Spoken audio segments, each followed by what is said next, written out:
So, like I was saying, Lee and I wrote a lot of songs, and a lot of the ballads that we wrote, I always found I was more into them, maybe just because of the lyrics. Maybe there was just more feel instead of just a faster tune. Lee liked to write a lot of fast tunes. I like to write a lot of slow tunes. But I think it just was whatever came out, whatever struck a nerve. Lee was he was tuned in.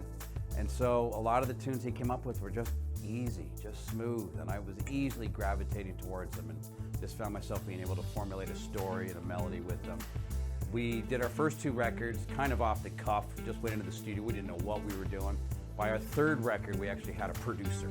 So it was a little bit more professional. The record was called One Diamond. There was a song on it called Amazing. And in that song, we ended up bringing in a choir, which was like 5 girls. They were all sisters. And we did another session where we had an orchestra come in too. And so that was a great experience, just to not only track ourselves, but to track these other sessions. I remember when the choir that was great, these 5 girls singing the backups, and it was just great energy. The next day we had the orchestra come in. They were all blurry-eyed. They just got off the red eye from New York, where they had played Saturday Night Live or backing Christine Aguilera. I believe they did a song for her. So good stories, good energy, and they just nailed it. The guy that was the lead had written out the score for them. Within seconds, they banged it out. I think they did 2 or 3 takes. Session was over. When people know what they're doing, it just goes down like butter in a frying pan. So that was a great experience to experience. The song was fun to put together, and it was always a fan favorite throughout the years we'd play. It was one of those staples in the set. And ironically, a little side note, the last gig that I played with Lee was in Hellendale, California, out near Barstow.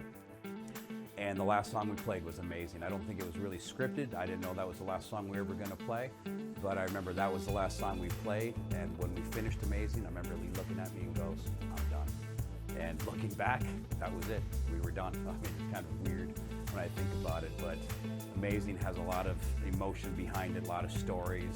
It came from an honest place, and it was just one of those songs that we had.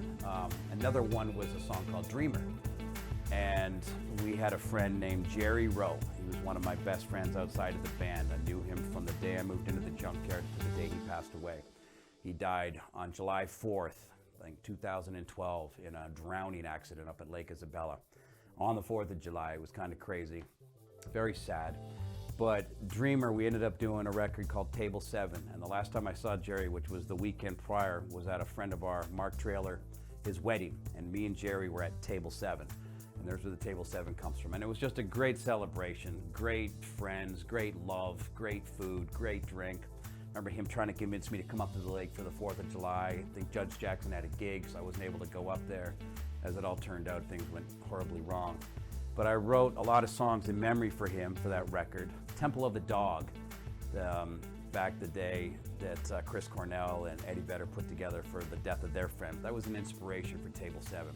Not only are we going to write a song for you, we're going to write a whole record. That was kind of my theme about Table 7.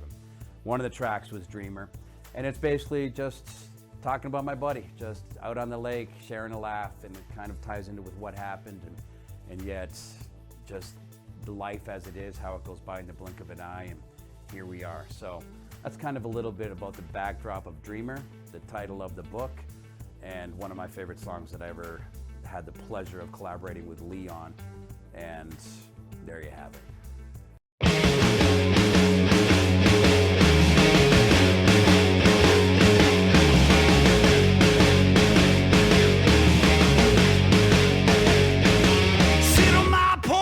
Dusty day, me and my dog, he stands by me.